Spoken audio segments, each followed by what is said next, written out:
If you've happened to lock your profile on Facebook and you've been wondering on how you can unlock or unhide your Facebook profile, well, it's very simple to do so. Hey everyone, welcome to our channel. In this video, we're going to learn how we can unlock a profile on Telegram. So without any further ado or delay, let's get started with today's video.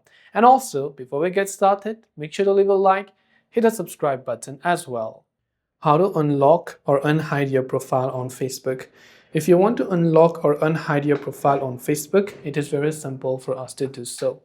What we have to do is go ahead and then first of all, make sure to launch the Facebook application right here. Once we launch the Facebook app, this is the interface you will see. So what you have to do is tap on the profile icon from the top left. Currently, you can see that we have locked our profile. So what we have to do to unlock it is you have to tap on this three dots icon right next to it, then tap on unlock profile right here, then tap on the unlock button right there to unlock your Facebook profile. So this way you can unlock your Facebook profile. I hope the video helped you out. If you have any questions, feel free to leave them down. Thanks for watching and see you soon in the next video.